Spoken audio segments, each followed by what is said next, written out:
आप सबों का लिविंग हैप्पीली में मैं नरेंद्र कुमार सहृदय स्वागत करता हूं। आज गार्डनिंग की श्रृंखला में मित्रों हम देखने जा रहे हैं थूजा, जिसे मोरपंखी के नाम से जाना जाता है। इस वीडियो में आप देखने जा रहे हैं जिसकी बेसिक इंफॉर्मेशन, इसे कैसे उगाया जाता है, इसके लिए क्या क्या केयर लेने हैं और केयरिंग टिप्स, इन सारी बातों को आज आप हमारे साथ जानने जा रहे हैं। तो इस मोरपंखी प्लांट, जिसे कि हम अपने बचपन में विद्या पढ़ाई के नाम से भी जाना जाते था, इसके botanical name thuja compacta, thuja occidentalis, oriental thuja, oriental एब्रोवेटिव करके कई स्पीसीज हैं। यह evergreen and easy to grow है। इसका मेंटेन करना भी बड़ा सरल है। मोरपंखी को बड़े ही सरल तरीके से आप फ्लावर पॉट में या जमीन में भी उगा सकते हैं। यह एवरग्रीन ट्री है जो कि 10 फीट से 200 फीट तक, यानी कि 3 मीटर से 61 मीटर तक की ऊंचाई को प्राप्त कर सकता है। यह स्टेंगी टेक्सचर्ड रेडिश ब्राउन बार्क होते हैं। इसके स्टेम के सूट्स जो निकलते हैं वो बिल्कुल फ्लैट होते हैं। इसके सूट्स एक सिंगल प्लेन में होते हैं। इनकी पत्तियां मित्रों scale like 1 to 10 mm long होती है। इनकी वैरायटी की अगर बात की जाए तो यह मुख्यतः 2 तरह की होती है, ग्रीन और गोल्डन कलर में होते हैं। जब भी हम घर में लगाते हैं या पॉट में लगाते हैं तो ऐसा माना जाता है कि इसे जोड़े में लगाना चाहिए। और इसके ज्योग्राफिकल इन्वायरमेंटल कंडीशन की बात की जाए तो आप जिस जगह भी रह रहे हैं वहां के लोकल ज्योग्राफिकल कंडीशन के अनुसार ही आपको यह डिसाइड करना है कहाँ रखें, कितना टाइम रखें। अगर लाइट, जनरल लाइट की बात की जाए तो यह सन में भी रख सकते हैं और पार्शियल शेड में भी रख सकते हैं। इसके जगह की अगर बात की जाए तो 4 से 6 घंटे डायरेक्ट सनलाइट लगने वाली जगह पर, या सेमी शेड जहां से 3 से 4 घंटे भी सनलाइट आ रही है, उस जगह पर इस फ्लावर पॉट को आप रख सकते हैं। अगर इसके सॉइल, मिट्टी की बात की जाए मित्रों तो यह मिट्टी फर्टाइल और न्यूट्रिशन रिच और इफिशियंट वाटर ड्रेनेज फैसिलिटी वाला होना चाहिए। ऑलवेज मॉइस्ट होना चाहिए। कोई दलदल, सॉगी जैसा मिट्टी नहीं यूज करना है। यह मिट्टी water observing, well drained media, जिसमें कि 1:1:1 रेशियो में गार्डनिंग सॉइल, कोकोपीट और बजरी को हम रख सकते हैं। या सैंडी लोम सॉइल या पॉटिंग मिक्सचर जो वेल ड्रेन्ड होते हैं, यह इसके मिट्टी के रूप में, मीडिया के रूप में इस्तेमाल किए जाते हैं। अगर इसके वाटरिंग की बात की जाए मित्रों तो आप अपने ज्योग्राफिकल कंडीशन के अनुसार कर सकते हैं, डेली कर सकते हैं। जब करते हैं तो 1 से 2 इंच तक ऊपर मिट्टी का जो है वो पूरा गीला हो जाना चाहिए और फिर से जब सूख जाएगा तभी दोबारा करना होता है। तो यह अलग अलग कंडीशन हो सकते हैं, प्रतिदिन भी हो सकते हैं और 3 to 5 डेज भी हो सकते हैं। किस मौसम में है उस पर डिपेंड करता है। जब मिट्टी सूख जाए तभी हम दोबारा करते हैं। तो समर के सीजन में हम थॉरोली वाटरिंग करते हैं और अपने वाटरिंग के पीरियडिसिटी को, अमाउंट को रिड्यूस कर देते हैं विंटर और रेनी सीजन में। जब वाटरिंग करते हैं तो हमें यह ध्यान देना है कि मॉर्निंग 8 to 10 AM तक ही हम दे दें। मित्रों, यह आप अवश्य ध्यान दें कि वाटरिंग कभी भी दोपहर में नहीं करना चाहिए, क्योंकि दोपहर में पानी देने से पानी गर्म हो जाती है सनलाइट के कारण, जो कि पौधों को बड़े ही नुकसान करते हैं। इनको डिटेरियोरेशन बड़ा जल्दी आ जाती है। इसीलिए शाम में आप पानी डाल सकते हैं। मित्रों, यह भी जान लीजिए कि अगर आप अंडर वाटरिंग कर रहे हैं तो आपके पौधों में येलोइश या ब्राउनिश लीव्स हो सकते हैं, और यही जब ओवर वाटरिंग कर रहे हैं तो यह बाहर की ओर फैला हुआ, बिल्कुल इसके पत्तियां, छोटे छोटे ब्रांचेज बाहर की ओर फैले हुए, बिखरे हुए दिखेंगे। अगर इसके फर्टिलाइजर्स की यूज की बात की जाए तो यह अक्सर फरवरी और सितंबर में आप दे सकते हैं। फर्टिलाइजर के रूप में लिक्विड कंपोस्ट बना सकते हैं, जो काउडंग को 2-3 दिन बकेट में पानी में रख के कर सकते हैं।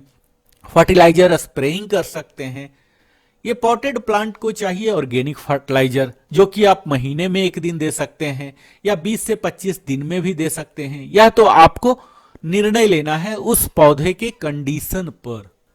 वर्मी पोस्ट भी आप दे सकते हैं 100 से 200 ग्राम पर प्लांट पर 20 to 25 डेज पर ऊपर के 2 से 3 इंच की मिट्टियां हटा लीजिए और इसमें वर्मी कंपोस्ट भी दे दीजिए, जिससे कि आपके प्लांट की ग्रोथ बढ़ेंगे और जल्दी जल्दी बड़ा होता है, हरा दिखेगा, घने पत्ती होंगे।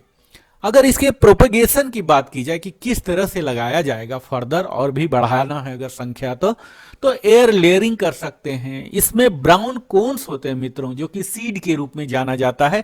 जो मैच्योर प्लांट है उसमें देखेंगे प्रति वर्ष इसमें कोन छोटे छोटे आते हैं, उस कोन में कई सीड्स होते हैं। उन सीड को आप पुनः स्थापित करके प्रोपेगेट कर सकते हैं। या फिर तीसरा माध्यम है थिक मोटे से तने को काट के कटिंग विधि के द्वारा, जिसे कलम के द्वारा बोलते हैं, यह भी लगा सकते हैं। प्रूनिंग भी करनी आवश्यकता होती है मित्रों, क्योंकि इसको शेप देना है, जो कि स्प्रिंग सीजन में करना होता है या आफ्टर मानसून कर सकते हैं, मानसून या दिसंबर में। कई बार इतने बड़े हो जाते हैं, उनके रूप बेढब हो जाते हैं, तब हमें निर्दयी होके सॉफ्ट प्रूनिंग करना चाहिए, ताकि एक खास शेप में रहे और ज्यादा जगह भी ना बर्बाद करे।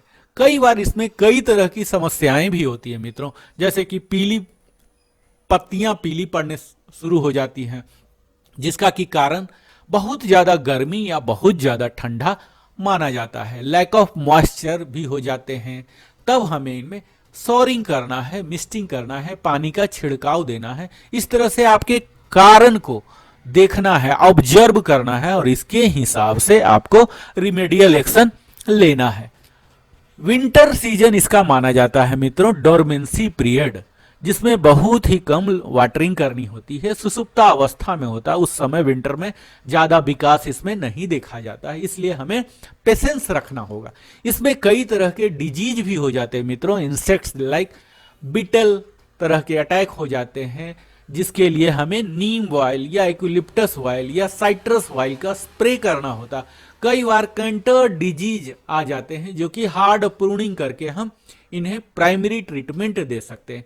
कई बार ये स्लोली डिकेइंग मरणासन को होने लगते हैं, जो कि लैक ऑफ ड्रेनेज होते हैं। तो हमें यह चेक करना है हमारे फ्लावर पॉट में इनके ड्रेनेज कहीं ब्लॉक तो नहीं हो गए हैं, इन्हें क्लियर कर देना है। अगर इसके केयरिंग की बात की जाए तो हमें डेड लिप्स जो कई बार गिर जाते हैं और कई बीडिंग रहते हैं, इन्हें वहां से हटा देना होता है, वो इन्हें इन्फेक्ट कर देते हैं और कई बार तो मित्रों प्लांट को डैमेज कर देते हैं। तो इन सारी डेड लिप्स को, इन्फेक्टेड और डैमेज पार्ट्स को इनके प्लेस से, पॉट से हटा देना है। मित्रों रिपोर्टिंग की भी जरूरत पड़ती है।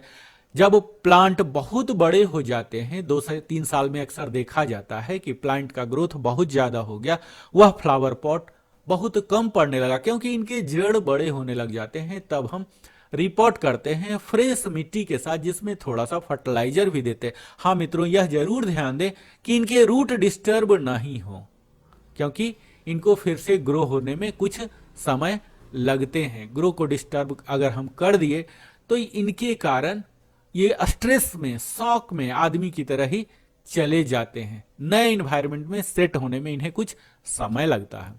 इनके प्लांटिंग सीजन की बात की जाए तो यह मानसून और स्प्रिंग सीजन माना जाता है, जिसमें कि ये बड़े इजीली ही ग्रो कर लेते हैं।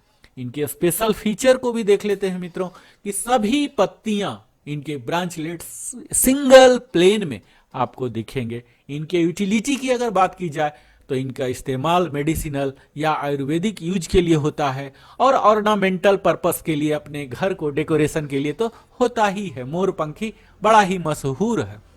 इसके केयरिंग टिप्स की बात की जाए तो यह इसमें बहुत ही कम केयर लेने की जरूरत है। इसके फायदे हैं मित्रों, यह हमारे घर में निगेटिव एनर्जी को प्रवेश नहीं होने देता है। यह हमारे घर के डेकोरेशन के लिए बड़ा ही बेस्ट माना जाता है, जो कि हम इंडोर भी रख सकते हैं और आउटडोर भी रख सकते हैं, पॉट में भी रख सकते हैं और ग्राउंड में भी लगा सकते हैं, जो कि बड़ा ही इजीली आ जाता है। पॉट में भी बहुत ही कम समय में 10 इंच तक का ये हाइट गेन कर लेता है। तो मित्रों आज आपने देखा कि मोरपंखी के सारे इंफॉर्मेशन हमने दिया। यह एक पेरेनियल प्लांट है जो कि बड़े ही छोटे झाड़ी नुमा रूप में होते हैं, जिन्हें बड़ा ही पवित्र माना जाता है। अपने घर में रखना। ऐसा कहा जाता है मित्रों कि अगर हम इसे घर में रखें तो हमें सफलता मिलती है। हम जो भी काम करते हैं हर जगह हमारी सफलता हमारे साथ चलती है, जो कि हमारे इंडोर इन्वायरमेंट को भी बेहतर करती है, प्यूरिफाई करती है और इनहेंस करती है सुंदरता को, हमारे घर के आसपास के एरिया को। यह नेचुरल प्लांट एक बड़ा ही सुंदर हरा पत्तियों दार है, जो कि लाइट में भी और थोड़ा शेड में भी ग्रो कर सकता है। तो मित्रों, आप हमारे साथ आज मोरपंखी के विस्तार में सारे फीचर्स देखे। मुझे उम्मीद है इन जानकारियों का फायदा आप उठाएंगे, गार्डनिंग करेंगे और जब मोरपंखी का केयर करेंगे तो आपको निश्चित यह बहुत ही फायदेमंद होने वाला है। तो आप हमारे साथ अंत तक बने रहे, इसके लिए बहुत बहुत धन्यवाद नरेंद्र कुमार की ओर से।